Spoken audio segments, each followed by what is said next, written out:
Ընտրությունը Տեր-Պետրոսյանը չի անում, ով իրեն դիմում է, ինքը նրա հետ էլ հանդիպում է։ Հիմա Նիկոլ Փաշինյանը պրոքսի պատերազմի ճարտարապետն է Հայաստանում։ Մենք երբեք չպետք է դառնանք որևէ ճամբարի սատելիտը, չպետք է դառնանք ինչ-որ մեկի կցորդը։ Մենք պետք է պահպանենք որքան հնարավոր է շատ բարեկամներ ունենալու սկզբունքը։ Ինչից սկսվեց մեր դժբախտությունները։ Այդ պարզամտությունը, այդ թեթև սոլիկությունը։ Այն ժամանակ նախագահն ասաց, որ մենք չպիտի լինենք ոչ հակառուս, ոչ հակաամերիկացի։ Եթե հաղթեն պրոռուսամետ կամ պրոարևմտամետ ուժերը, իրենք ընդհանրապես ծառայելու են իրանց տերերին։ Որևէ մեկը, երբ որ իրեն ասում է, ես ինչա մետ եմ, ինչ որա մետ եմ, կապ չունի ինչա մետ։ Մեր հասարակության համար արդեն լակմուսի թուղթ պիտի լինի, որ սրան պետքա մերժել։ Սյունիքը պիտի դառնա սուվերեն հաղորդակցության հանգույց։ Մտավորականներ պարտավոր են մինչև հունիսի 7-ը խոսել։ Ձեր քվեով աջակցեք անկախ պետականությանը։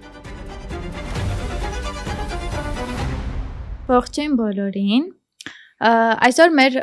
podcast-ին մենք ուզում ենք խոսել մի շատ կարևոր եւ արդիական թեմայից, արդյոք ինչ աշխարհաքաղաքական ուղղությամբ պիտի շարժվի Հայաստանը ներկա պայմաններում, պիտի շարունակի մնալ Ռուսաստանի ազդեցության գոտում, թե պիտի շարժվի արևմուտք, ու այստեղ կարծիքները երկատված են։ Իսկ Հայազգային կոնգրեսին եւ հանրությունը եւ իշխանականները մեղադրում են պրոռուսական հանրության մի որոշ հատված։ Իշխանության ազդեցության տակ քարոզչությունը։ Հա, իշխանության ազդեցության տակ գտնվող, քարոզչության ազդեցության տակ գտնվող մի հատված մեզ համարում են ռուսամետ։ Այսօր ուզում եմ մենք այդ հարցին անդրադառնանք, ի վերջո որ աշխարհաքաղաքական կողմնորոշման կողմնակիցն է Հայազգային կոնգրեսը, ու պարոն Ավագյան, առաջին հարցս ձեզ ուղղեմ, հիմնականում մեզ համարում են ռուսամետ, քանի որ դա փաստարկներից մեկն է, որ Լևոն Տեր-Պետրոսյանը շատ հաճախակի է հանդիպում Ռուսաստանի դեսպանի հետ, ամեն ամսյա այսպես հաճախականությամբ անգամ շեշտվում է, որ Տեր-Պետրոսյանը հանդիպում է Ռուսաստանի դեսպանի հետ, այ դուք որպես ոչ միայն մեր նախընտրական շտաբի պետ, այլ նաև որպես Տեր-Պետրոսյանի գրասենյակի ղեկավար։ Ոնց կպարզաբանեք այս հարցը, ինչով է պայմանավորված այդքան հաճախակի հանդիպումները, ինչ են խոսում եւ ինչի արևմտյան երկրների դեսպանների հետ նույնքան հաճախակի հանդիպումներ չեն լինում։ Բարև ձեզ, շնորհակալություն այս հնարավորության համար եւ հարցի համար։ Միանգամից մի ճշտում եմ ուզում անել, այդ որ ասում եք ամեն ամիս հանդիպում է, դա ուղղակի չի համապատասխանում իրականությանը։ Հանդիպում է ինչ որ հաճախականությամբ,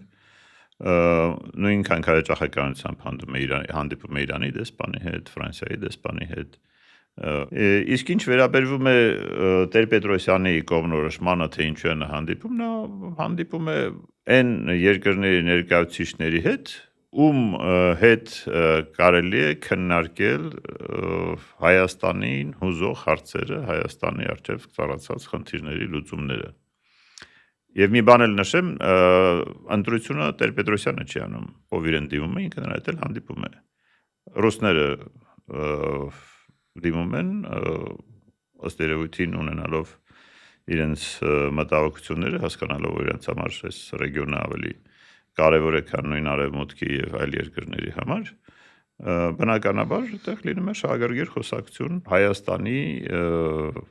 եւ Ռուսաստանի հարաբերությունների եւ ընդհանրապես տարածաշրջանում տիրող իրավիճակի մասին։ Այսինքն Ռուսաստանի դեսպանն է գրասենյակին դիմում հանդիպելու համար, ոչ թե Տեր-Պետրոսյանի գրասենյակը դեսպանին հրավիրում հանդիպման։ Այո։ Բայց հիմա ես այս ձևական կամ ասենք ֆորմալ մուտքից հետո ուզում եմ ասել, թե ինչն է Տեր-Պետրոսյանի դիրքորոշումը եւ դա նորություն չէ, ասա արդեն տասնամյակներ շարունակ եղել է Տեր-Պետրոսյանի դիրքորոշումը Հայաստանի շահն է։ Հայաստանի պետական շահը։ Հայաստանի պետական շահը, եթե թելադրում է հանդիպել Ռուսաստանի հետ, նկան դեպի Ռուսաստանի հետ, պետք լինի ժամանակին եղել է եւ արել է եւ կարծում եմ եթե նման անհրաժեշտություն տեսնի, կհանդիպի եւ Թուրքիայի եւ Ադրբեջանի ներկայացուցիչների հետ որևէ սահմանափակում մեր քաղաքական ուժի, քաղաքական հենց փիլիսոփայության իմաստն է, որ մենք խնդիրներին մոտենում ենք պրագմատիկ, ռացիոնալ տեսակետից եւ եթե ինչ որ բան օգտակար է Հայաստանի պետական շահի համար, դա էլ արվում է։ Մեզ ժամանակին մեղադրում են թուրքամետության մեջ, չգիտեմ, ռուսամետության մեջ, արևմտամետության մեջ ինչ ասել են, բայց կոնստանտը մեկն է։ Մեզ համար գերական եւ կողմնորոշիչը Հայաստանի պետական շահն է։ Մնացած ամեն ինչ ենթակա է այս գերակայությանը։ Այդ մեղադրանքների քրոնոլոգիան կարամ հիշեցնեմ։ Ուրեմն 91 թվին մենք շատերի կողմից ընկալվում ենք որպես եթե ոչ հակառուսական, ապա հակասովետական ուժ, որովհետև մենք այն կուսակցությունն էինք, որը ձեռք էր բերում Հայաստանի անկախությունը։ Եվ ամենայնպես այն ժամանակ կար այդ կոնֆլիկտը եւ իշխանության գալուց հետո կար այդ կոնֆլիկտը Երևանի եւ Մոսկվայի միջև Կրեմլի ղեկավարության Գորբաչովյան ղեկավարության եւ Հայոց համազգային շարժման ղեկավարության միջև այն ժամանակ մենք բան ենք պրոարևմտյան ուժ էինք դիտարկվում։ Հետո երբ որ ինչ որ լուրջ գաղափարներ ջարդվեցին եւ Տեր-Պետրոսյանը գնաց շատ անակնկալ քայլեր անելով գնաց Թուրքիայում հանդիպումներ կարևոր ունեցավ, մեզ դարձրին պրոթուրքական ուժ, մեր օպոնենտները, ապազգային պրոթուրքական ուժ։ Հետո 94 թվականին Տեր-Պետրոսյանը գնաց Վաշինգտոն այն հայտնի պետական այդ այցի կարգավիճակով, որտեղ ինքը մնում էր այդ White House-ի սպիտակ տան դիմացի էր Blair House-ում, որը ամենապատվավոր հյուրերի համար հատկացված մի բան է, հյուրատուն է, եւ այդ ժամանակ բոլորը ասում են դե պրոարևմտյան, պրոամերիկյան բանի հետ իշխանության հետ գործ ունենք։ Հետո 97 թվականին Տեր-Պետրոսյանը ստորագրեց մեծ համաձայնագիրը Ռուսաստանի հետ, ընդ որում դա ամբողջացրեց նաև մի քանի իրավական ակտեր, մասնավորապես ռուսական զորքերին իր բանի բազայի կարգավիճակ տալու, այդ պայմանագիրը Ռուսաստանի հետ եւ այլ ռազմական համագործակցության պայմանագրեր մեզ միանգամից հայտարարեցին պրոռուսական։ Եվ այդպես շարունակվում է 2003 թվականին, կարծեմ ավետիս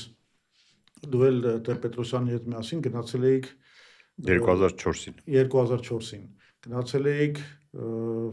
Կլինտոնի գրադարանի բացման արարողությանը, որտեղ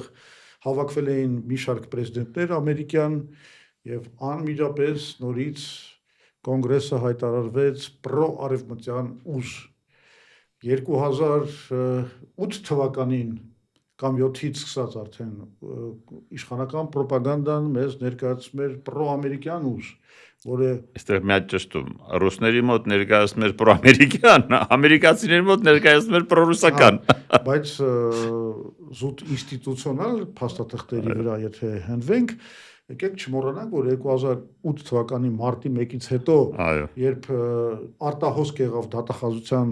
գաղտնի փաստաթղթերից, պարզվեց, որ հանձնարարություն է տրված, որ այս ուժին, Տեր-Պետրոսյանի ղեկավարած ուժի մեջ փնտրել եւ գտնել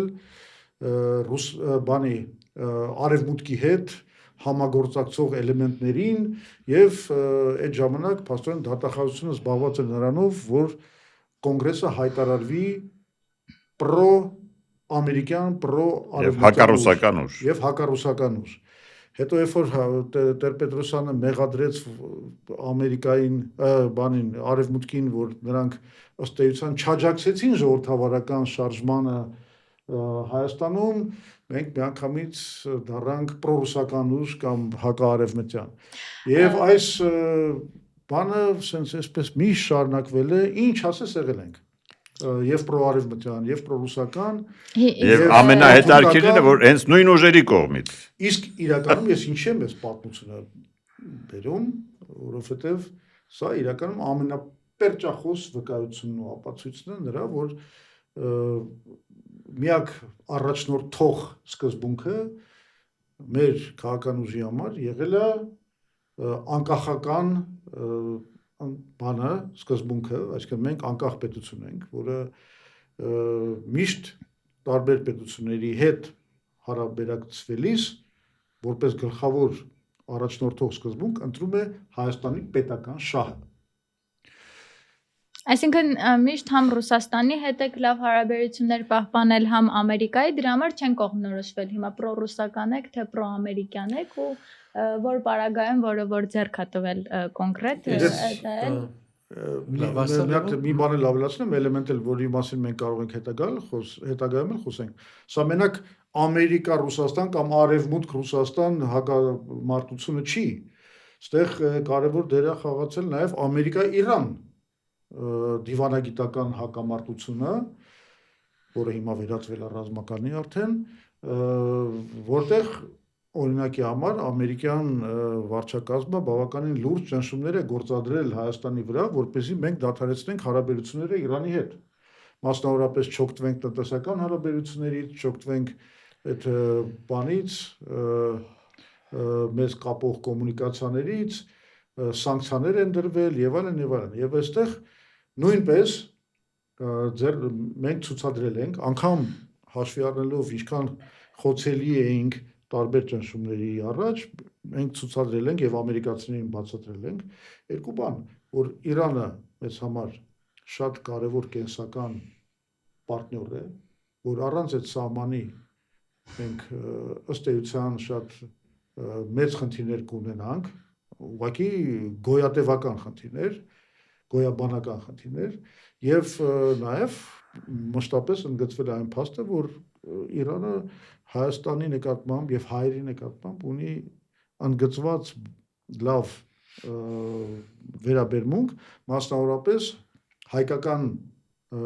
փոքրամասնությունը Իրանում իրականում ունի շատ լուրջ պաշտպանված կարգավիճակ եւ մենք երբեք մեզ չեն կարող թույլ տալ Իրանի հետ հարաբերությունների քայքայում մենք էլ ենք, եթե հիշում ես,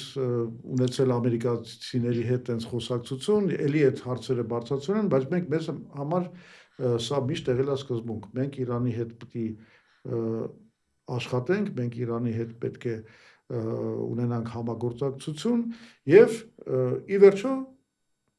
ունեցել ենք այն արդյունքը, որ ամերիկացիք դրա հետ հաշտվել են եւ հաշվի են նստել։ Պարոն Մանուկյան, ես ուրիշ ասպեկտից եթե թույլ կտակ մոտենամ, ինձ համար սա խիստ տեսաբանական խնդիր է եւ այն երկրներ, այն հասարակությունները, որոնք բաժանվում են խմբի եւ փորձում են մեղավորներ գտնել դրսում եւ պաշտպաններ, փրկարարներ գտնել դրսում, իրենք ինքնամեկուսացման, ինքնամերժման ճանապարհով են գնում։ Ոչ մի ֆրանսիական կամ, չգիտեմ, անգլիական, գերմանական հասարակություն չի կարող իր հասարակությունը բաժանել մասերի, ով է պրոարևմտյան, պրոռուսական։ Դա մեր ազգային հիվանդությունն է, որը դարեր շարունակ եկել է, որի արդյունքը, որի էլիտան փրկող է գտել սահմանից դուրս կամ մեղավոր է գտել սահմանից դուրս։ Այդ հիվանդությունը վերացավ 88-ի շարժման ժամանակ, երբ որ հայ ժողովուրդը որոշեց իր ղեկավարների հետ համատեղ, որ չկա հավերժ թշնամիներ, չկա հավերժ բարեկամներ եւ օրվա խնդիրը, օրվա ստրատեգիական մոտեցումներն են որոշում տվյալ ազգի շահը եւ հարաբերությունները այլ երկրների դրսի ուժերի հետ։ Եվ դա արտահայտվում էր այդ անկախական մոտեցում, ոչ թե տեր փնտրելու մոտեցումը քեզնից դուրս, արտահայտվեց շարժման ամբողջ գաղափարախոսության ընթացքում, ու ես հետաքրքիր բան գտա, այսօր բերել եմ կարդամ, եթե թույլ կտաք, 88 թվականի առաջին փաստաթուղթը հայոց համազգային շարժման, որ 88 թվականի օգոստոսին հրապարակվեց, այսպեսի արտահայտություն ուներ, որը նշեմ, որ դրանից հետո այս նախադասությունը արտահայտվել է մեր բոլոր ՀՇ եւ կոնգրես համագումարներում։ Հետևյալն է. ժողովրդի պատմության մեջ արտաքին գործոնները անշուշտ կարևոր դեր են խաղում, բայց վտանգավորը, երբ ժողովուրդը իր հաջողությունների եւ անհաջողությունների պատճառը միայն իրենից դուրս է որոնում։ Հիմա այսօրվա Նիկոլի քաղաքականությունը հենց նաեւ սրա այս թերությունն է շեշտում, որ մեր բոլոր մեղավորները մեզնից դուրս են եւ հիմնականում դա Ռուսաստանն է։ Այսինքն մեր հասարակությունը, որ մասնատեցին այսպես սևերի, սպիտակների, պրոարևմտականների, պրոռուսականների, այս խնդիրն է լուծում։ Այսինքն միջազգային հարությունները սևերի, սպիտակների բանալի։ Չէ, հայ հասարակությունը բաժանում է երկու մասի, կեսը պրոռուսական է, կեսը արտաքին աշխարհն էլ բաժանեցին սև ու սպիտակ։ Եվ հասարակությունը այս դեպքում զրկվում է իր ճակատագիրը ինքը որոշելու բանից, հոգեբանական վիճակից, այսինքն պետք է փնտրես ով է գալու քեզ օգնելու, ով է քո մեղավոր, որ Ղարաբաղը հանձնեցին, եկեղեցին փակվում է, դպրոցները փակվում են։ Սա շատ վտանգավոր է։ 88-ի շարժման հիմնական գաղափարական հաղթանակներից մեկը նա էր, որ այս սկզբունքը աշխատեց, երրորդ ուժը բացառվեց։ Մի հատ դասագրքային հոդված տպվեց Ռաֆայել Իշխանյանի կողմից, երրորդ ուժի բացառումը, եւ դա դարձավ գաղափարախոսությունը, այսինքն քո փրկությունը քո ձեռքերում է, քո ապագան դու պիտի կառուցես, դրսի ուժերը կարող են նպաստել դրան, կարող են խանգարել դրան, բայց քո քաղաքականությունը կազմված պետք է լինի քո քաղաքացու վրա, քո քաղաքացին պետք է որոշի քո երկրի հեռանկար։ Այս դեպքում դու այլևս չես դառնում արևմտամետ, ռուսամետ, հակառուս, հակարևմտամետ, դու դառնում ես պրոհայկական, հայակենտրոն։ Հայաստանի քաղաքացին, Հայաստանի իշխանություն պետք է որոշի ուր է գնում, ոնց է գնում։ Մեր քաղաքականությունը արդեն 35 տարի այս ուղղությամբ են գնում։ Եվ այդ բոլոր մեղադրանքները շինծու են, սարքած են, պատեհապաշտություն են, օրվա խնդիր են լուծում։ Հայազգային կոնգրեսը այն գլխից մինչև հիմա մնում է հայկական օրակարգի կենտրոնում, մնում է ինքնուրույն, ինքնիշխան երկիր կառուցելու Հայաստանը եւ մենք միակն ենք այս ուղղությամբ։ Շատերը կուտը ուտում են, հասկանում եք, որ գնում են այս ուղղությամբ, այն ուղղությամբ քննան, մենք ոչ մեկին չենք քննադատում։ Մենք ասում ենք եւ արևմուտքի հետ, եւ արևելքի հետ, բոլորի հետ պետք է ունենալ լավ հարաբերություններ։ Փոքր երկրներ ուրիշ ճանապարհ չունեն։ Լավ հարաբերություններ ինչքան շատ կարող է շատերի հետ ունենալ։ Եվ մի հատ նախադասություն էլ ասեմ, որը անընդհատ ես օգտագործում եմ, Վանո Սիրադեղյանի արտահայտություններ հենց սրա հետ կապված, որ ասում էր 90 թվականին ագրել. եկեք խոստովանենք, իմ գաղափարակից եղբայրներ, անձնազոհ հայրեր, խոստովանենք, որ մեզ դեռ չի հաջողվել մեր առաջին քայլը իսկ անել առանց Ռուսաստանի, առանց հովանավորի ապրելու սարսափը ժողովրդի մեջից հանել։ Հենց որ հաջողվեց, պարզվելու է, որ երկրորդ քայլ չկա, որ դա մեր առաջին եւ վերջին քայլն է ազատության ճանապարհին։ Էսա։ Բայց այդ որ թվի ասած է։ 90 թվական, որը մինչև վերջ 90 թվականին։ Այսինքն դեռ անկախությունը ձեռք Դեռ չբերած։ անկախություն չէինք ձեռք բերել։ Ես ուղղակի Էլինայի նախորդ հարցի մի բան երանգի եմ ուզում անդրադառնալ։ Անեն ստացվեց Էլինայի հարցից, որ այս մարդիկ ուղղակի չեն կարողանում կողմնորոշվել, թե իրականում կոնգրեսը ինչ մեծության ուժ է, այսինքն քանի որ կոնգրեսը եւ նրա հետ եւ անկեղծորեն մոլորվելով մեզ կամ էս պիտակն են կպցնում կամ են պիտակը։ Իրականում ես ասեմ, որ այդպես չի։ Նրանք շատ չարակամորեն, շատ էլ լավ հասկանում են, բայց որպես քաղաքական պայքարի գործիք ընտրել են կեղծիքը, խաբեությունը, զրպարտությունը եւ փորձում են պահի կոնյունկտուրայից թելադրված մեզ ասենք մրոտելու, կեղտոտելու ինչ որ բան տեխնոլոգիա կիրառել։ Իրենք շատ լավ էլ գիտեն, որ Հայաստանում Հայազգային կոնգրեսը լինելով ՀՀՇ-ի ժառանգորդը միակ, եթե չասեմ, կարող եմ հանգիստ էլ ասել, միակ ռացիոնալ, անկախական Հայաստանի պետական շահը ամեն ինչից վերդասած, անգամ իր կուսակցական շահից։ Լավ, միակ ուժն է։ Սկզբունքներից շատ լավ խոսեցինք, պատմությունից խոսեցինք, բայց եկեք մտնենք հիմա պրակտիկ քաղաքականության դաշտ։ Այսօրվա ժամանակակից քաղաքականության դաշտ, որովհետև մեր քննադատները շատ հաճախ նման մի հարցադրում են անում, ասում են, որ դուք չեք կարող մնալ այտենց չկողմնորոշված։ Այսինքն, որ իրականում ընտրությունը պարտադրված է։ Պետք է ընտրել։ Դու արևմուտքի հետ ես, թե Ռուսաստանի հետ ես, որովհետև չընտրելը ուղղակի հնարավոր չի։ Հիմա ես առաջարկում եմ այս թեման քննարկել, որովհետև սա իսկապես կարևոր է, սա արդեն պրագմատիկ քաղաքականության հարց է։ Իսկ մենք կարող ենք շարունակել անկախական գիծը, թե չենք կարող, որովհետև առաջին հայացքից թվում է շատ ռացիոնալ հարցադրում, որ քանի որ երկու ճամբար է, երկու ճամբարները շատ կոշտ կատաղի հակամարտության մեջ են գտնվում իրար հետ, երկու ճամբարներն էլ դնում են մեր առաջ ընտրության պահանջը, եւ եթե մենք չենք ենթարկվում այդ պահանջին, մենք պատժվում ենք երկու ճամբարի կողմից էլ եւ մեր ապագան վտանգված է։ Եվ այստեղ պետք է պատասխանել հարցին. արդյոք մենք իրականում ունենք այս անկախական ուղին որպես հնարավորություն։ Ես կարծում եմ, այս հարցը մի քանի պատասխան ունի, դրանցից մեկը այն է, որ նախ եւ առաջ մենք տեսնում ենք, որ ժամանակակից աշխարհում այսօր հենց կան բավականաչափ շատ երկրներ, որոնք հաջողությամբ այդ քաղաքականությունը իրականացնում են, անկախական քաղաքականությունը։ Մասնավորապես, օրինակ, կարանք խոսանք միջին ասիական երկրների մասին, օրինակ համար Ղազախստանը, որը կամ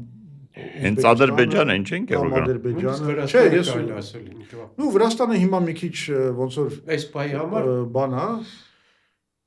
շողուլի ծնկած է այդ առումով։ չէ, կա։ Հա, բայց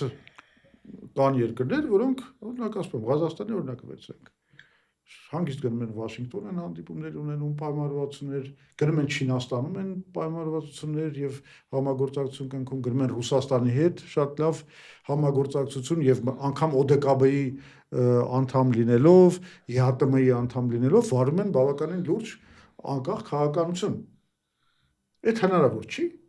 Բայց ո՞նց է որ հնարավոր է։ Բայց դեպքում ինչով է ձեր ասածը տարբերվում հիմիկվա քաղաքականությունից, որը որ տարվում է։ Այսինքն եւ Ամերիկայի հետ ենք ստեղ թրիպ կառուցում, եւ Ռուսաստանի, եւ հապկից դուրս չեն գալիս, ԵԱՏՄ-ից դուրս չեն գալիս։ Նախ սկսենք նրանից, որ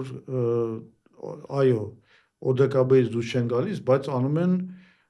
ինչ ասեմ, հարաբերությունները սառեցնող եւ թունավորող հայտարարություններ։ Սա մեկ։ Եվ եկեք հիմա բանա չխաբվենք։ Ամբողջ օրը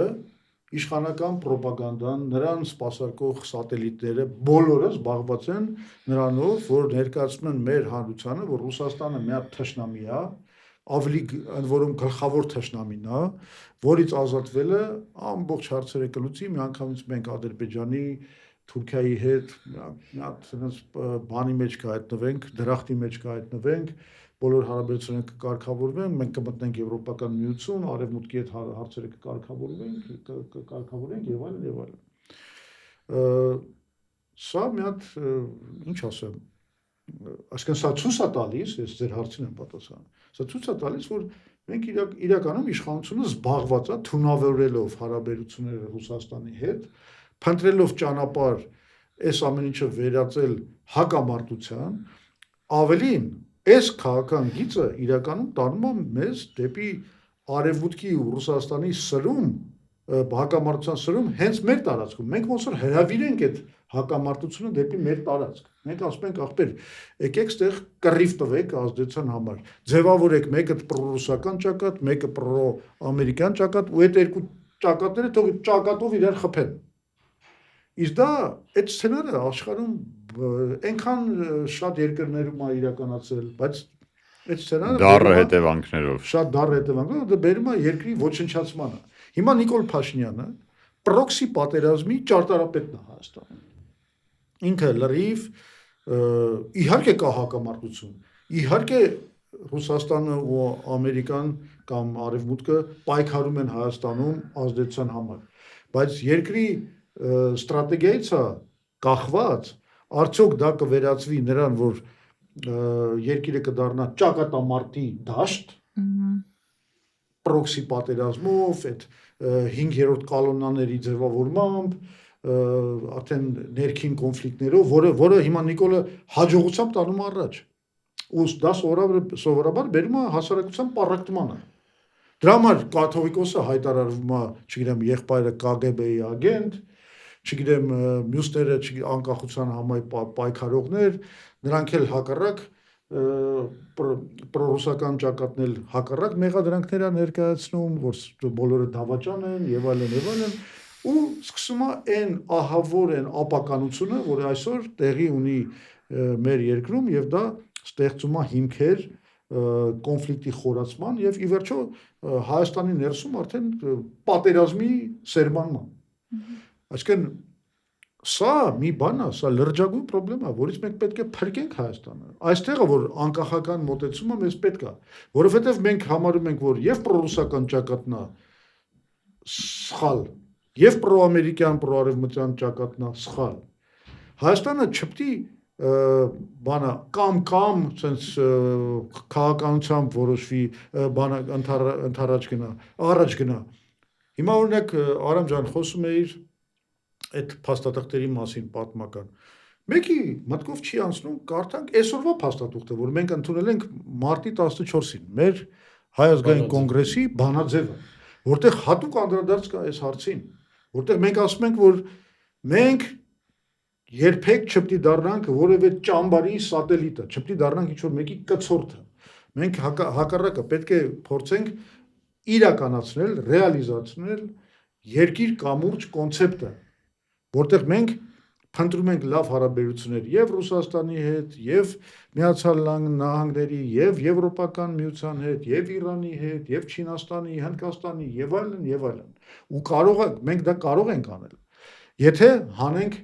մեր հարաբերությունները այդ իդեոլոգիական պայքարի կաղապարներից, որովհետեւ եւ կներեք էլի, հիմա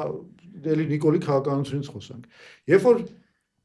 ամբողջ աշխարհը գիտի, որ ու մենք էլ գիտենք, որ մեր էներգետիկայի հիմքը դա ատոմային կայանն է, եւ մեզ պետք է հիմա նոր կայան, որտեղ սա հնացել է,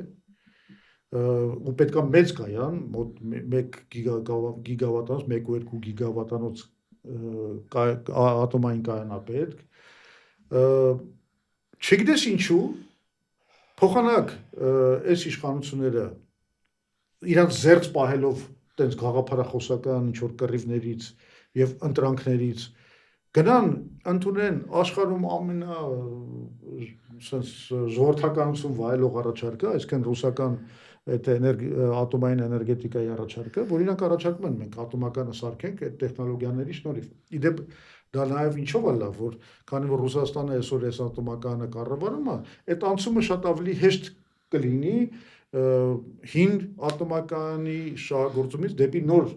ատոմականի շահագործումը, դա մի տեղից կկառավարվի, բայց ամբողջ աշխարհը այդ բանը առաջարկը վերցնում է Եգիպտոսը, Թուրքիան, Հունգարիան, բոլորը այդ անգամ հիմա բանը Օրբանը գնաց, նոր մարդ է եկել, Բաջարը եկել է, ինքը չի հրաժարվում պակշում Մադյարը չի հրաժարվում պակշում այդ բանը սարքելուց, այդ ատոմականի, ռուսական ատոմականը սարքելուց։ Ինչու՞։ Որովհետև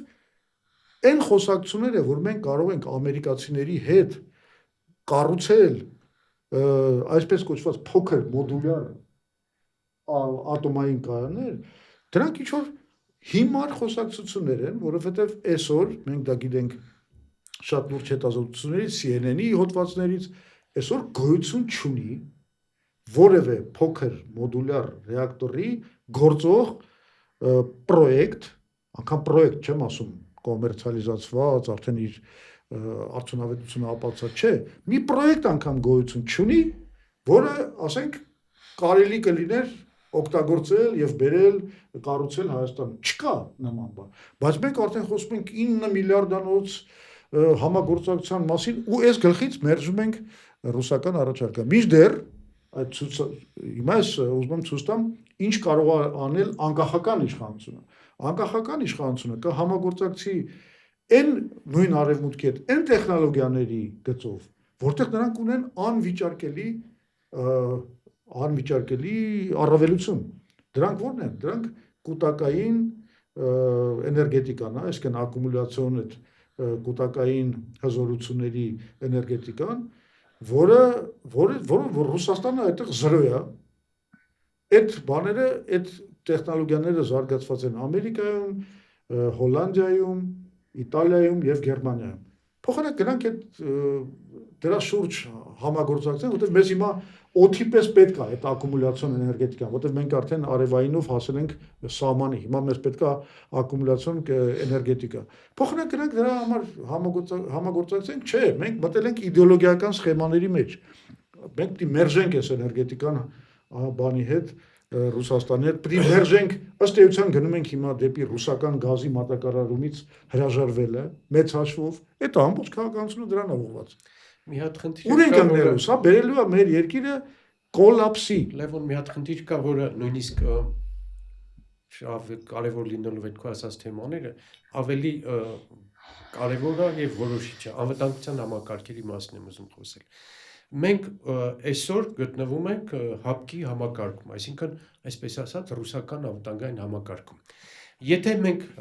տեսականորեն, ասենք 20 տարի, 30 տարի առաջ պետք է որոշենք, չունենք որևէ համակարգ գնալ ՆԱՏՕ թե ՀԱՊԿ, այդ ժամանակ շատ ավելի հեշտ կլիներ, ասենք թե ընտրություն կատարել, բայց հիմա այն ինչ որ մեզ առաջարկվում է, այս մի համակարգից, անվտանգային համակարգից դուրս գալ եւ մտնել այլ համակարգ, սա կտրուկ Մեզ դա առաջարկվում, հա։ Հենց դա որ չի առաջարկում, թե որ պիտի մտնես։ ՆԱՏՕ-ի ընտրանքը չեն տալիս, բայց այն ինչ որ այսօրվա իշխանությունները դա անում են, այսօրվա իշխանությունների առաջարկը այդ ուղղությամբ ա գնում, չեն էլ ասում դες բան։ Հենց ուղիղ չեն ասում, բայց եթե ամեն օր խոսում են ռազմաբազան փակելու մասին, հապկին սառեց, մենք քանի տարի է հապկել սառեցված ենք մի բաներին, Ուչենյաններին չենք մասնակցում, շփանի չենք մասնակցում։ Այսինքն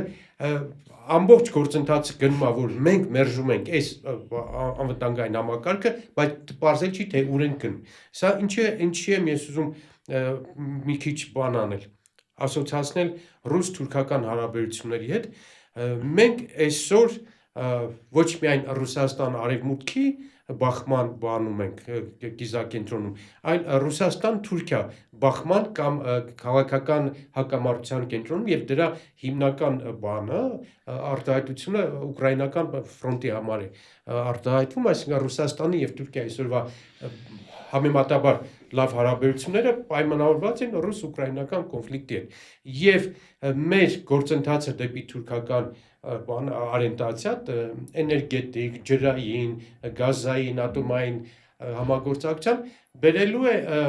այդ երկու գերտերությունների այսօրվա տարածաշրջանում աշխատող երկու գերտերությունների հակամարտության։ Պատմությունը գիտի որ 13-14 անգամ ռուս-թուրքական կոնֆլիկտներ են եղել եւ ամեն մի անգամ Հայաստանը դարձել է այդ կոնֆլիկտի, չգիտեմ, խաղարկային միավոր, բաժանման միավոր, դուժողը եղել ենք մենք։ Եվ հիմա ես ինչից եմ վախենում, այսքան երկար նախաբանս ինչի համար ասեցի, որ այս հակամարտության մեջ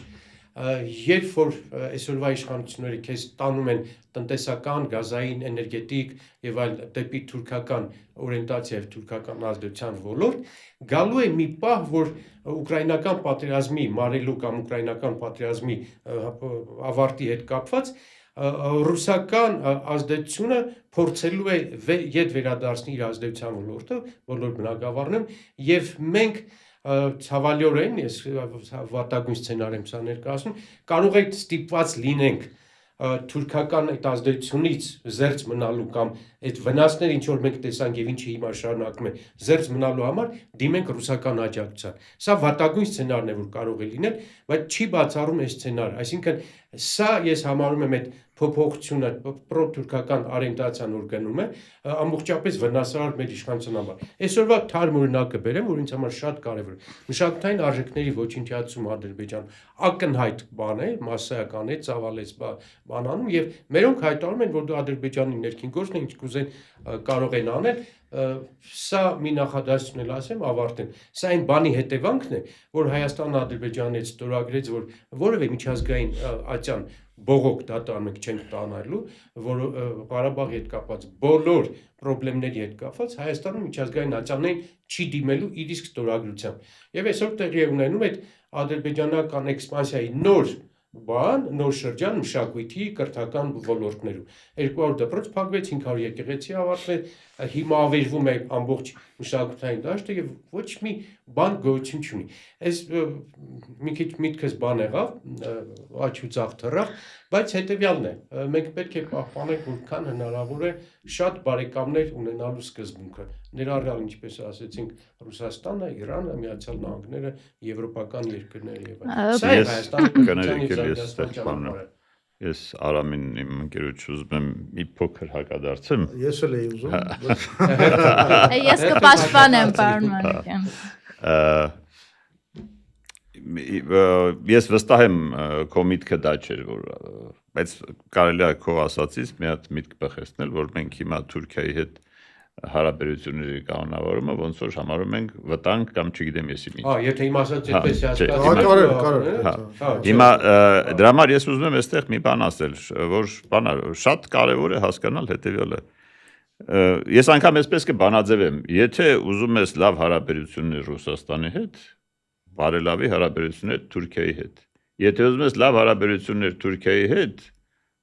Ռուսաստանի հետ հարաբերությունները պետք է զարգացնես։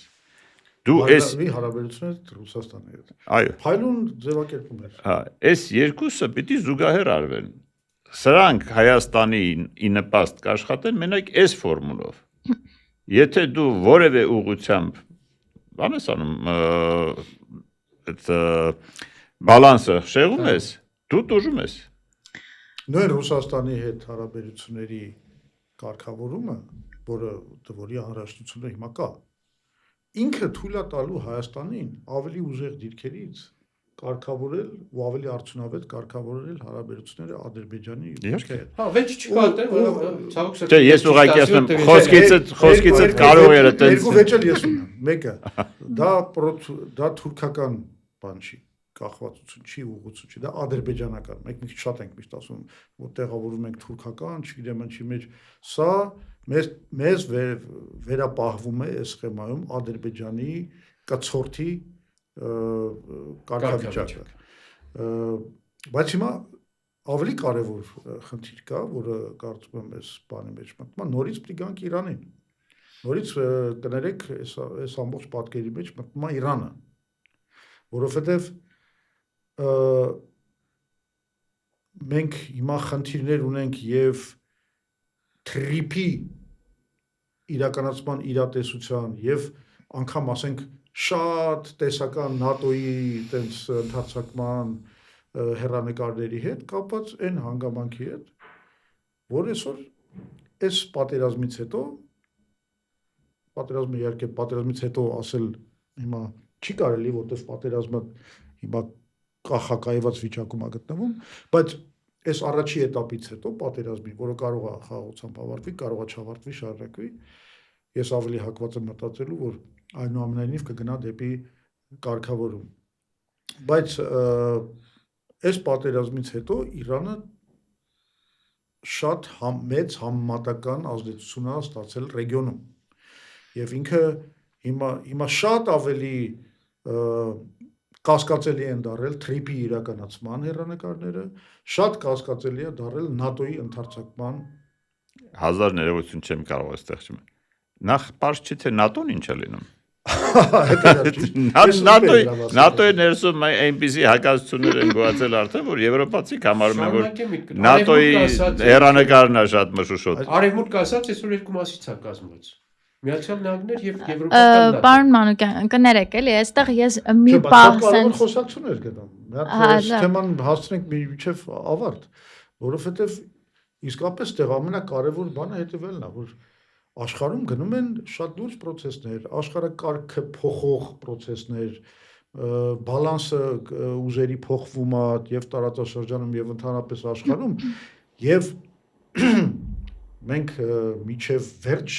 չենք կարող համարել, որ հաստատ գիտենք ով է հաղթելու այդ պատերազմում, ով է իրականում հաստատելու վերջնական ինչ որ ուժային ազդեցություն այս ռեգիոնում, այս առումով էլ շատ սխալ է կատարել պարտադրված ինչ որ ընտրանք, ինչ որ բլոկերի միջև եւ այլն, որովհետեւ այս առումով էլ մենք դի պահպանենք մեր ճկունությունը։ Վաղ մյուսը չգիտես ինչ կլինի, դու հիմա կարող ես ինչ որ Նիկոլը արել, մի հատ խաղադրույք կատարել, խաղադրույք կատարելը ի սկզբանե սխալ էր, մենք արդեն քննարկեցինք, բայց ինքը սխալ է նաեւ այս առումով, որ քո խաղադրույքը կարող է լրիվ հակառակ էֆեկտ տա, այսինքն այն ուժը, որի վրա դու խաղադրույք ես կատարել, այդ ուժը կարող է կործանվի, լավ չկործանվի, ամեն դեպքում կորցնի իր ազդեցությունը ռեգիոնում, ու դու այդտեղ կհայտնվես ամենավատ վիճակում, քթից են բերելու, այդ քո խաղադրույքը քո քթից են բերելու, այս առումով միակ հնարավոր կոնցեպցիան եւ ստրատեգիան այս փոթորկալից աշխարհում ու փոթորկալից ռեգիոնում մնում է այն, որ մենք պետք է փորձենք որպես անկախ պետություն բոլորի հետ համագործակցելու այդ սխեման առաջ տանենք եւ Իրանի եւ Ռուսաստանի եւ Միացյալ Նահանգների եւ Թուրքիայի եւ Ադրբեջանի բոլորի հետ պետք է նստել դիալոգի, բոլորի հետ պետք է գտնել համագործակցության միջոցներ եւ ասեմ, այդ ավելի մեծ հարգանք կներշնչի բոլոր կողմերի մոտ, ում հետ դու խոսում ես, որովհետև քեզ կընկալեն ոչ թե որպես ինչ որ մի հատ Ինչ-որ մեկի գործիք։ մեկի գործիք, մարիոնետկա, բան եւ այլն, այլ քեզ կընկալեն որպես անկախ մի պետություն, Սուբյեկտ։ որի հետ դու խոսալու բան ունես։ Պարոն Զուրաբյան, ըստեղ ես մի պահ ստանձնեմ իշխանությունների փաստաբանի դերը ու մի հատ հասկանանք, որ Նախանձելի դեր չասեմ ես։ որ մենք Համեն ինչ հետո որ մի խնդրում եմ դուրս գալ այդ դերից հետո։ փորձեմ, որ մենք ինչ որ process-ներից հետո ենք ավելի շատ արևմտյան կողմնորոշում ձեռք բերել։ Հիմա պարոն Մանուկյան, դուք էլ խոսացիք հապքի մասին, եկեք մի հատ հասկանանք հապքը այն կազմակերպություններ, որը Ռուսաստանային երկիրներ, որը կոնկրետ պարտավորություններ ուներ Հայաստանի նկատմամբ անվտանգային առումով, ու այդ պարտավորությունները չի իրականացրել եւ Ռուսաստանի հետ կապված մեր հանրության շրջանում կա շատ բացասական ընկալում Ռուսաստանը այս պահին գերակշռում է այն ընկալումը, որ Ռուսաստանը անվստահելի գործընկեր է, որովհետև ռուս խաղաղապահների աչքի առաջ Արցախի հայաթափումը տեղի ունեցավ, Հայաստանի սուվերեն տարածքները օկուպացվեցին, Հայաստանը բազմիցս Ռուսաստանին դիմեց միջամտելու առումով, բայց դա այդպես էլ տեղի չունեցավ ու սրանք բոլորը process-ներ էին, որոնք ի վերջո հանգեցրին դրան, որ Հայաստանը սկսեց փրկիչ ման գալ աշխարհաքաղաքական մեկ այլ կողմում ու մենք արդյունքում այսօր ունենք թրիփը Նախ մենք արդյունքում չունենք այլևս Արցախը եւ չունենք մեր սուվերեն տարածքի բավականին կարեւոր բաներ, դից մասեր։ Հա, բայց իշխանությունը այդ ամենի մեջ մեղադրում է Ռուսաստանին։ Ռուսաստանն էր երաշխավորը անվտանգության եւ Արցախի եւ տվյալ դեպքում շատ կոպիտ սխալ թույլ տվեց եւ այդ կոպիտ սխալը սկսվեց 18-19 թվականից։ Այսինքն այդ ձեր ասած հայաթափումը մնացած բաները հետևանք էին 19 թվականի Նիկոլիցյան, երբ որ ինքը մերժեց եռանախագահության միակ միջազգային բարձր հովանու բանը, ֆորմատը, որ երեք գերտերությունների երաշխավորությամբ կարգավորում էր խաղաղության գործընթացը եւ 19 թվականին մերժելով դա առավել եւս մինչեւ հիմա գաղտնիք պահելով թե ինչու են մերժել, ինչ ձևով են մերժել, ինչ ձևակերպում։ Ճիշտ է, արդեն հրապարակեցին մեր հրապարակեցին դիմումը իրենց, բայց Հայաստանի Չէ, պլանը 2019 թվականին։ Հա, բայց Հայաստանի իշխանությունների պատասխանը թե ինչու մերժվեց 19 թվականի մեզ Պատասխանը չեն հրապարակել, որովհետև պատասխան չի եղել։ Ես չգիտեմ, կամ եղել է վատը, կամ չի եղել, երկու դեպքում էլ դա նշանակում է մերժում, այսպես դուրը փակել եռանախագահության գերտերությունների առջև, ինչից սկսվեց մեր դժբախտությունները։ Այդ պարզամտությունը, այդ թեթև սոլիկությունները 0 կետից պիտի սկսեն, սեփական կետից պետք է սկսեն, դեռ մենք պետք է հասկանանք այդ ինչ է այդ փոզիչումային տարբերակն է, ստեից սկսեց դժբախտությունները, հերթով եկանք հասանք այս դժբախտությանը։ Ես մի ուրիշ օրինակ ասեմ, մենք այնքան խելոք պետք է վարվեինք, որ մենք տեսանք թե Ուկրաինա, Ռուսաստան ինչ պատերազմ կայացավ, ինչ կոնֆլիկտ դարձավ երկու սլավոնական երկրների կարողացան հանել իրար դեմ, որովհետև ուկրաինական իշխանությունը փորձեց օրիենտացիա փոխել, փորձեց այդպես իր անկախության, իր ազատության համար ճակերտավոր կռիվ տալ եւ արդյունքում ունեցավ 50 միլիոնանոց երկի քայքայում տարածքային, ժողովրդավարական, ժողովրդագրական առումով եւ մեզ այդ դասը պետք է զգուշ պահեր որ չի կարելի մտնել այդ աշխարհաքաղաքական բախումների արանքը եւ փորձել շահ գտնել այն ասում եմ բանի վեկտորի փոփոխության արդյունքում այնպես որ ուրիշների վատ փորձից խելք ունենալը փորձ անելը խելոք մարդու գործ է մենք գնացել ենք հակառակ ճանապարհով գոնե չնայած հիմա արդեն այնքան ուշ ինձ թվում է որ ետ քաշվել խելք հավաքել ասել ժողովուրդ ոչ մեկը ինձ մի օգտագործեք իմ տարածքը մի օգտագործեք ձեր կոնֆլիկտները լուծելու համար վրացիները շատ թեկիչ ես վերջի իրենց գործունեության արդյունքում ասեցին ինձ մի օգտագործեք գործիք ռուսական իշխանությունների կամ ռուսական քաղաքականությամբ եւ մի կես քայլ ետ քաշվեցին իրանք շահեցին եւ արևելքի եւ Ռուսաստանի եւ Միացյալ Նահանգների առումով իրանք շահած են հիմա լիքը պրոյեկտներ են անում, բազմաթիվ պրոյեկտներ, Սևծովյան, Հարավպանի, Կովկասյան լեռների տակով եւ այլն, այսինքն այս պահին հարկավոր է սպասել, Լևոնն էլ էր մոտավորապես այդ ասում, սպասել այդ մեծ աշխարհաքաղաքական վերաբաշխումները ինչպես են գնալու եւ դու լինես ունիվերսալ ցանկացած ելքի համար։ Հա, մի շտկումով ես չեմ ասում սպասել, ես ասում եմ ստեղծել, այդ իրականացնել երկիր կամուրջ կոնցեպտը, այսինքն բոլորի հետ կառուցել։ Ոչ մի պետք է սպասել։ Ոչ թե կողմ բռնել։ Բոլորի հետ պետք է կառուցել հարաբերություններ։ Եվ ոչ թե կողմ բռնել։ Բայց այստեղ մի բան ավելացնեմ։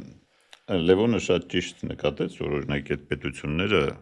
թվարկեց քանի պետություն, որ իրենց շահը կարողանում են պահել եւ դրանից ոչ միայն չեն դժում, այլ հակառակը մյուս իրենց գործընկեր պետությունների հարգանքն են վայելում։ Դրա համար այստեղ ես ուզում եմ հիշեցնել Տեր-Պետրոսյանի մի ելույթից ձևակերպումը 2013-ին մեր վարչության նիստի ժամանակ, երբ որ Եվրասոցիացիայի ռևերսն եղավ, այն ժամանակ նախագահն ասաց, որ մենք չպիտի լինենք ոչ հակառուս, ոչ հակաամերիկացի։ Երբ որ որևէ մեկը գնահատում է, որ քո գործողությունները բխում են ոչ թե քո շահերից, այլ ինչ որ ուրիշ մեկի շահերից քո դեմ օգտագործվելու, դա իհարկե միանգամից պատասխան աճացում, դա հարգանք չի ծնում։ Բայց եթե դու շատ ռացիոնալ կերպով ներկայացնում ես, որ քո շահերից բխում է, որպեսզի դու հարաբերություն ունենաս նույն Միացյալ Նահանգների հետ, որովհետև առաջատար տեխնոլոգիաները, կապիտալը եւ այլն ամեն ինչ այնտեղ են։ Ֆինանսական կապիտալի նկատմամբ։ Դու կարիք ունես այդ ռեսուրսների ներգրավման, որպեսզի քո տնտեսությունը զարգացնես, ոչ ոք սրան չի կարող առարկել։ Ինչպես ժամանակին, ասենք, նույն Միացյալ Նահանգներին բացատրում ենք, որ Իրանի ճանապարհը մեզ համար կենսական ճանապարհ է, մենք Իրանի հետ համագործակցություն չենք կարող հրաժարվել, որովհետև ուղղակի այստեղ սովի կմատնվի ժողովուրդը։ Այդպես էլ կենսականը, ֆինանսական արժան, ֆինանսական համակարգը։ Ու եթե դուք գիտակցում եք ձեր շահերը եւ ներկայացնում եք ձեր բոլոր բաներին, գործընկերներին ձեր քայլերի տրամաբանությունը եւ հիմնավորում եք, որ դա ձեր շահերից բխող քայլեր են, ոչ թե ինչ որ մեկին հակառակվելու։ Բոլորն էլ հարգում են դա։ Նույն միտքը Ես ասեմ, ինչքանով փնտրում են քո բարյացակամությունը։ Իհարկե, ինչքան, ասենք, Պուտինի մասին ինչ ասես կարելի ասել, բայց իր քննադատությանը երբ որ լսում ես, ինքը միշտ ասում է, եղբայր, Եվրոպայի հետ ուզում եք համագործակցեք, չգիտեմ, Միացյալ Նահանգների համագործակցեք ձեր գործն, այդ մենք հասկանում ենք, որ դուք դա ձեր զարգացման համար պետք է ինչքան ուզում եք համագործակցեք, բայց ինչ եք դա վերածում հակառուսականության։ Տեր-Պետրոսյանը համագումար հիշում ես, աղետից այսպես էր ձևակերպումը, որ մեզ համար այսպես ուղեցույցի նման բան միշտ աշխատում։ Մենք ոչ պրոռուս ենք, ոչ պրոամերիկացի ենք, ոչ պրոեվրոպա, բայց մենք նաև ոչ հակառուս ենք, ոչ դա ի նկատի ունի։ Դա հետո կրկնեց համագումարում, դա ամենապարզ բանաձևն է աշխատելու, շատ հարմար է եւ ճիշտ է, հատկապես կրկնում են փոքր երկրների համար։ Գիտեք, ֆրանսիացիները, գերմանացիները կարան երբեմն այսպես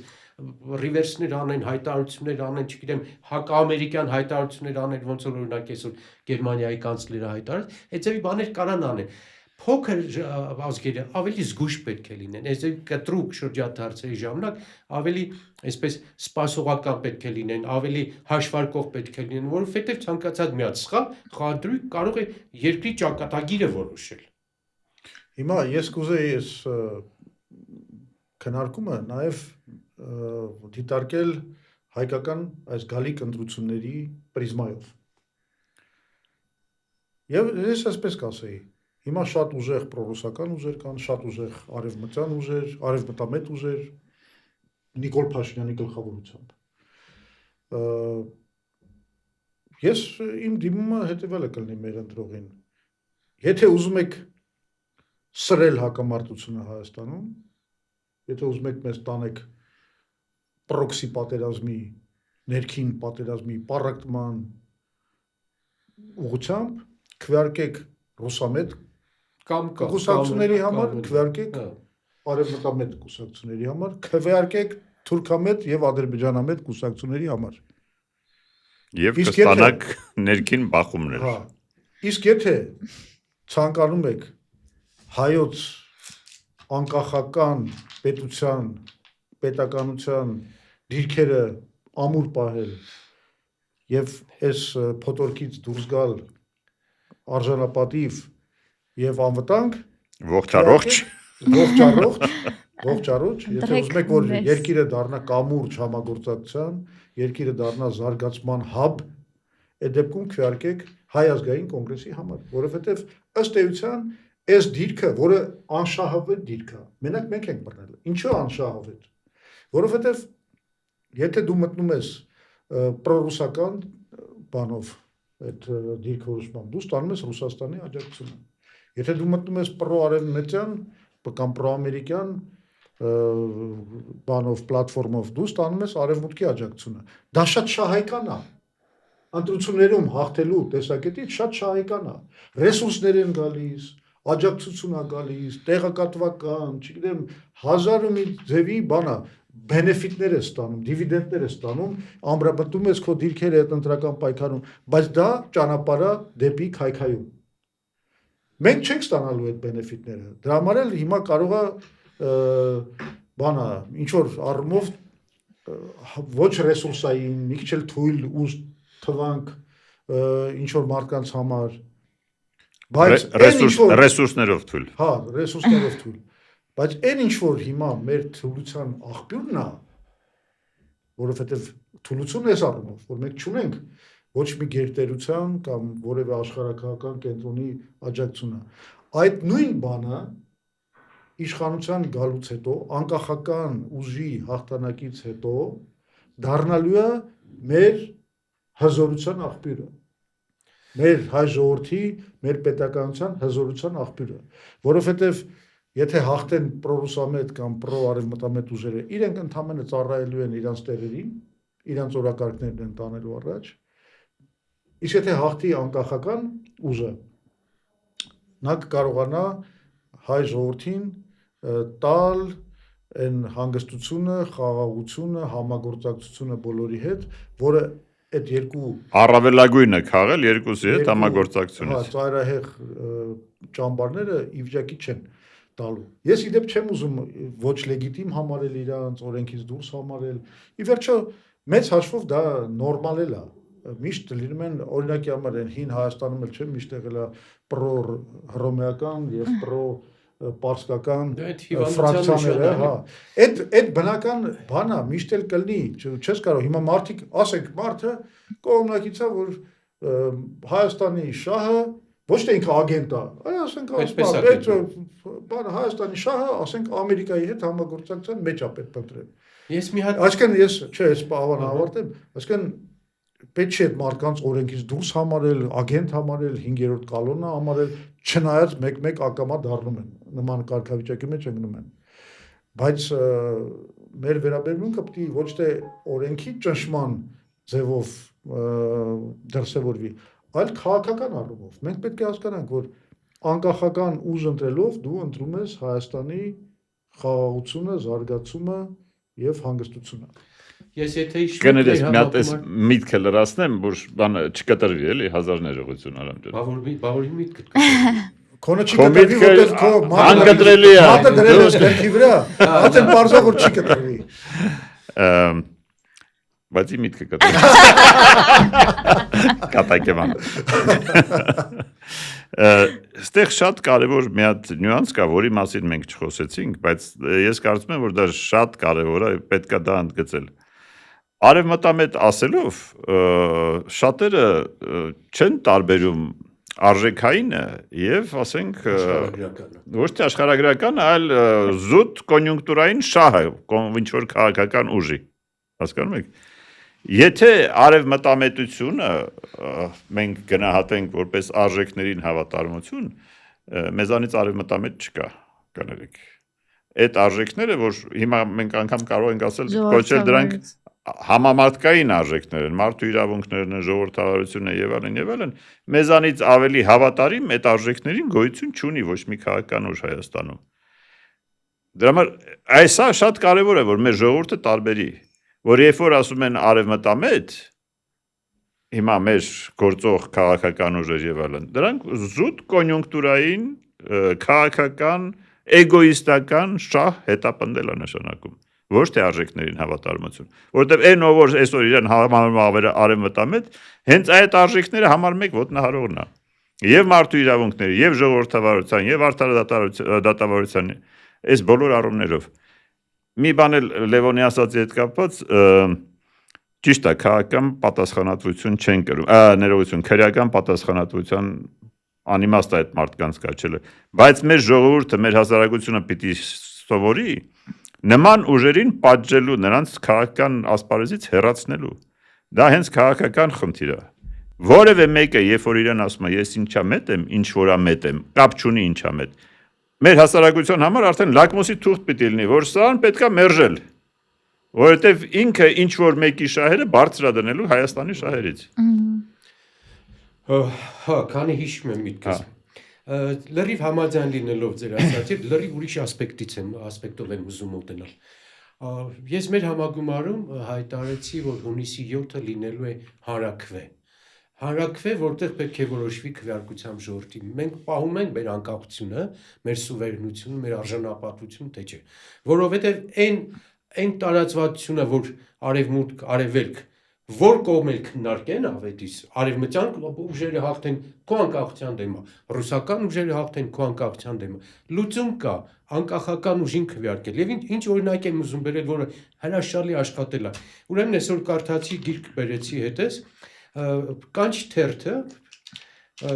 96-98 թվականին տպեց 280 մտավորականների, 278 մտավորականների կարծիք, թե ինչն էր ամենակարևոր արժեքը 20-րդ դարի վերջում։ Եվ այդ 280-ն էլ նշել են Հայաստանի անկախությունը, որպես դարակազմի գերևույթ, որ Հայաստանը ձեռք բերեց անկախություն եւ ինչի համար եմ սա եւ ողջևորված եմ ուզում ասել եւ հիմա ցավ եմ զգում որ այդպես չի մտավորականությունն է որոշել այսինքն կուսակցությունները ավետիս Լևոն ինչքան էլ որոշեն քաղաքականը եւ այլն բայց ազգի քարշող ուժերից մեկը կարեւորագույն ազգի էլիտան է մտավորականները գրողները բանաստեղծները ժուրնալիստները եւ այս գրքի բաները միայն կարդամ առաջին անունները տեսեք որ իսկական էլիտան էստեղ էր Աղասի Այվազյան, Հակոբ Հակոբյան, Հրանտ Մաթեոսյան, Էդվարդ Միրզոյան, բոլորը ովքեր է 270 Լուիզա Սամվելյան, Վարակ Առաքելյան, այսինքն մի ամբողջ էլիտա սերուցք կանգնած էր հայ ժողովրդի ինքնուրույնության, սուվերենության արմատներին եւ սրանք էին որոշում մեր ազգի ճակատագիրն ու հեռանկարը արժանապատիվ ձևով։ Ես հիմա ինչու եմ այս ամենը բերում Դիմում եմ մտավորականներին, հարգելիներս մի վախեցեք, մեր ժողովրդի ճակատագիրը իհարկե կախված է ընտրություններից, ժողովրդից, կուսակցություններից, բայց էլիտաները իրանց դեր ունեն, մտավորականներ պարտավոր են մինչև հունիսի 7-ը խոսել, մարդկանց ուղղորդ է, դրանք ուսուցիչն է, դասախոսն է, կոմպոզիտորն է, սպորտսմենն է, յուրաքանչյուր պետք է կանգնի, ասի հայ ժողովրդի անկախությունից բարձր արժեք աշխարհում գոյություն չունի։ Հայ ժողովրդի սուվերենությունից, որը մենք պարտավոր ենք հանձնել հաջորդ սերունդներին, դրանից բարձր միսիա առաքելություն գոյություն չունի։ Հարգելի մտավորականներ, տեր կանգնեք այս երկրի անկախությանը, եկեք մեր կողքին կանգնենք։ Մենք այդ դաշտում ենք, մենք այդ դաշտից դուրս չենք եկել, մեզ համար գերակա խնդիր է երկրի սուվերենությունը, հայկական օրակարգը, մեր պետականությունը։ Եկեք միացեք։ Ինչ անեմ, փորձեմ ամփոփել այս խոսակցությունը։ Արժե։ Եթե Էլինան բան չունի ասելու։ Չէ, էլի ամփոփելով, չէ։ Հա, բայց նաև կուզեմ դուք ամփոփման մեջ խոսեք նաև այս գալիք էլի ընտրությունների պրիզմայում թե որն է լինելու իշխանությունը վերցնելուց հետո որն է լինելու մեր քայլը թրիփի հետ կապված Ամերիկայի եւ Ռուսաստանի հետ հարաբերությունների առումով, որովհետեւ այսօր այն փաստարկներից մեկը նաեւ որ Հայ ազգային կոնգրեսը ռուսամետ է այն է, որ մենք անդադ քննադատում ենք թրիփը, այս հայ-ամերիկյան ստեղծվելիք կոնսորցիումը ու բերում ենք փաստարկներ, որ այստեղ Իրանը չկա, Ռուսաստանը չկա, Չինաստանը չկա, ասում են դե տեսեք, ասում եք Ռուսաստանը չկա, դրա համար այս թրիփին դեմ եք։ Նաեւ այդ առումով դա Նախ այնչի որ մենք ասում ենք Ռուսաստանը չկա, դրա համար էլ մենք թրիփին դեմ ենք։ Մենք խնդրեմ ենք տեսնում, որ թրիփը միջև վերջ չի լուծում հարցերը։ Ավելին, ինքը մենք զգուշացրեցինք, որ ինքը կարող է դառնալ աշխարհաքաղաքական ռումբ խաղաղության տակ դրած։ Եվ հիմա Եթե քայլեր չձեռնարկվեն։ Եվ հիմա, այսինքն, եթե դու բավարարում ես, ասենք, որոշ աշխարհաքաղաքական կենտրոնների միակողմանիորեն բավարարում ես որոշ աշխարհաքաղաքական կենտրոնների շահերը, անտեսելով այնպիսի երկրների շահեր, ինչպիսիք են Իրանը, Հնդկաստանը, Ռուսաստանը, Չինաստանը, ինչ ես ուզում, դու ստեղծում ես մի աշխարհաքաղաքական լարվածություն, որը շատ վտանգավոր է, ամեն րոպե կարող է պայթի։ Մենք էս ենք ասում։ Իսկ հիմա հələ մեր ճշմարտացիությունը ավելի ամրապնդվեց, որովհետև այդ նույն թրիփի իրականացման հեռանկարները, ինչպես ես ասացի, շատ ավելի կասկածելի դարձան, որովհետև Իրանը ուժեղացել է որպես տարածաշրջանային տերություն եւ բնականաբար եթե առաջ էլ դեմ էր որ թրիփը իրականացվի եւ ակնհայտ էր որ քայլեր կանի որ դա չլինի հիմա այս իր ձեռքբերումներից հետո ինքը ուղղակի բանալ վետոյա դնելու դրա վրա ինքը ամեն ինչ անելու է որ դա չլինի եւ թրիփի իրականացումը դառնում է բավականին վտանգավոր մարտահրավեր այս առումով հետեւաբար եթե մենք օրինակ առաջ ասում ենք 3+ BRICS ծրագիրը որը պայմանականորեն չէ նշանակում BRICS երկրներին բերել ստեղալ պայմանականորեն նշանակում էր որ մենք աշխարհաքաղաքական բան հավասարակշռություն բերենք հիմա անգամ մի քիչ դժվար է դառնում արտասանել TRIP բառը որպես ապագայի չգիտես մնում է BRICS-ը չէ հիմա այսինքն մեր ասածը ավելի վերաձևակերպենք մենք Սյունիքը մեր Զանգեզուրը պետք է դարձնենք կոմունիկացիոն հաբ որի սուվերենը մենք ենք մենք պետք է իրար հետ ներդաշնակեցնենք աշխարհաքաղաքական շահերը բոլորին մտցնենք այս process-ի մեջ մեր դարի գործարքը ունենանք որը նմանությամբ են դարի գործարքի որ Ադրբեջանը 1994 թվականին ունեցավ հաշտեցնելով եւ ներդաշնակեցնելով բոլորի շահերը նավթի շահագործման հետ հիմա նույն բանը մենք պետք է անենք հիմա անում ինչ ուզում եք դրեք ես հիմա ասում եմ Սյունիքը պետք է դառնա սուվերեն հաղորդակցության հանգույց երկաթուղային հաղորդակցության հանգույց եւ դրա մեխը պետք է լինի Իրանի հետ երկաթուղու կառուցումը դա մեր ծրագրի մեխն է դա մեր խելամիտ ուղին է դեպի ապագա եւ դեպի զարգացում տնտեսական եւ դեպի խաղաղություն այսինքն այդ երկաթուղու կառուցումը ինքը լուծում է բազմաթիվ հարցեր աշխարհաքաղաքական բալանսի վերականգնում խաղաղության ինքնիշխան խաղաղության հաստատում եւ տնտեսական զարգացման բան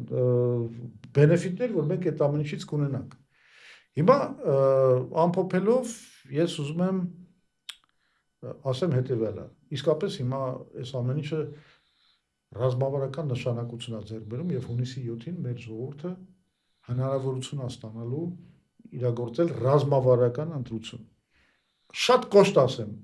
ու սրանով միգուցե ամփոփենք եթե ընտրեն պրոռուսական ուժերին մեր ժողովուրդը մենք կորցնելու ենք արևմուտքի հնարավոր աջակցությունը ֆինանսական մեխանիզմները IMF-ի World Bank-ի հետ կապված կարևորագույն համագործակցությունը եւ այլն եթե հաղթեն պրո-արևմտյան ուժերը մենք կորցնելու ենք եւ Ռուսաստանի եւ Իրանի բարյացակամ վերաբերմունքը եւ հայտնվելու ենք ծանրագույն անվտանգության հետ կապված սոցիալ-տնտեսական զարգացման հետ կապված ընդհանրապես տնտեսության գոյության հետ կապված խնդիրների մեջ հասկանում եք ինչ ուզում եք ասեք այսօրվա աշխարհում այդ գազը եւ ատոմակայանը մեր էներգիա այսօր եթե մի քիչ լավ ենք սպառման շուկաները ինչ ես մոռանում ել չեմ ճիշտ է նաեւ սպառման շուկաներ այսինքն այս երկու ընտրություններն էլ շատ վատ են հետեւաբար ձեր եզրակացությունը արեք եւ ձեր քվեով աջակցեք անկախ պետականությանը։ Էս է իմ ասածը։ անկախ պետականության մեր այս տրադիցիայի վերականգնմանը եւ արդյունավետ զարգացմանը։ Դրա համար ասում եմ, որ հանրակրվե է դա իսկապես հանրակրվե է Հայաստանի անկախության համար։ Ճիշտ է, հանրակրվե է։ Հանրակրվե է, որը ունի մեծ հաշվով 3 պատասխան։ Հա։ Արևմուտք, Ռուսամետ, արևելք, թե Հայաստան։ արևմուտք, թե Հայաստան։ Հա։ Եվ այդ Մենք ընտրում ենք ու հայկական ընտրությունը, հայկական օրակարգը այսօր մարմնավորված է եւ արտահայտված է հայ իդեմս հայ ազգային կոնգրեսի